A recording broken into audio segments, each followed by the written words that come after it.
कितना BP normal होना चाहिए? आपके दिमाग में क्या बात आएगी?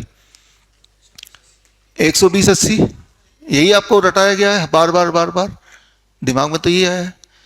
तो कौन डिसाइड करेगा कितना बीपी नॉर्मल है? पहली बात तो ये है। तो ये इसके लिए कई सारे ऑर्गेनाइजेशन है। WHO बोलता है मैं डिसाइड करूंगा, नेशनल इंस्टीट्यूट ऑफ हेल्थ बोलता है मैं करूंगा, यूरोपियन गाइडलाइन बोलता है मैं कर दूंगा। अलग अलग ऑर्गेनाइजेशन है जिन्होंने ये बीड़ा उठाया है, ठेका लिया है कि हम बताएंगे कितना नॉर्मल होगा।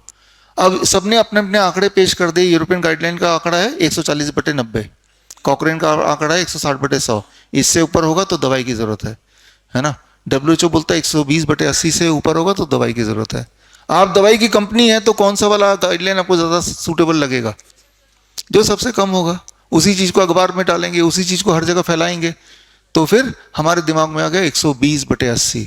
और ये जो 120/80 है ये भी और कम हो गया इस बार, है ना। तो अभी अगर हॉस्पिटल आप जा रहे हैं, जो लोग जा रहे हैं तो वो डॉक्टर से पूछ रहे हैं तो वो क्या बोल रहे हैं अभी? 115/75। अगले साल 110/70 आ जाएगा। देखिएगा पिछले साल के मेरे वीडियो देखिएगा, उसमें मैं यही बोल रहा हूँ कि अगले साल ये होने वाला है, ठीक है ना। यानी कि आप हेल्दी वो है जो जिसने अपना चेकअप नहीं कराया। जो चेकअप कराएगा वो हेल्दी हो ही नहीं सकता इस डेफिनेशन के मुताबिक। तो ये बात को आपको समझना पड़ेगा। तो कितना ये जो गाइडलाइन आते हैं ये कैसे आते हैं, ये बनते कैसे हैं, ये आंकड़ा आता कहाँ से है? ये आंकड़ा कुछ इस तरह से आता है। अभी मैं वियतनाम गया था तो मुझे ध्यान आया, ये हमारे जो मित्र हैं लक्ष्मी जी यहाँ बैठे हैं, फरीदाबाद से ही हैं।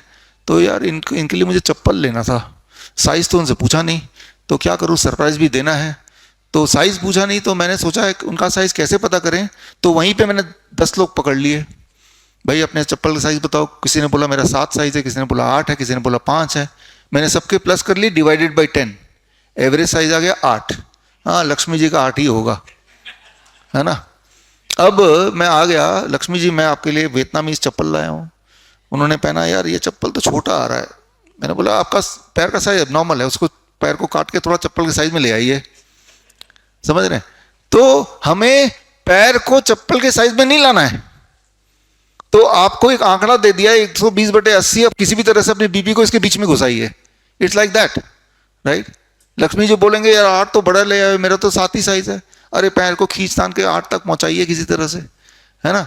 तो वो हालत है कि आप अचीव करना क्या चाह रहे हैं, एक चीज जो आपके लिए बनी ही नहीं है, ठीक है। तो जब एवरेज जो 120/80 आता है, ये कैसे आता है? इसी तरह से आता है कि एक एवरेज ले लेते हैं कि यहाँ 200 लोग हैं, सबका ब्लड प्रेशर चेक कर लो और चेक करके एवरेज देखो कितना आता है, और जो ज़्यादा ऊपर ज़्यादा नीचे उनको एबनॉर्मल बोल दो। अगर आप इनके डिटेल में जाएंगे तो यही मिलने वाला है आपको। This is how it is happening. बड़ी से बड़ी बीमारी का आसान से आसान इलाज घर बैठे ही हो सकता है। अधिक जानकारी के लिए कांटेक्ट करें nearest doctor BRC clinic @home।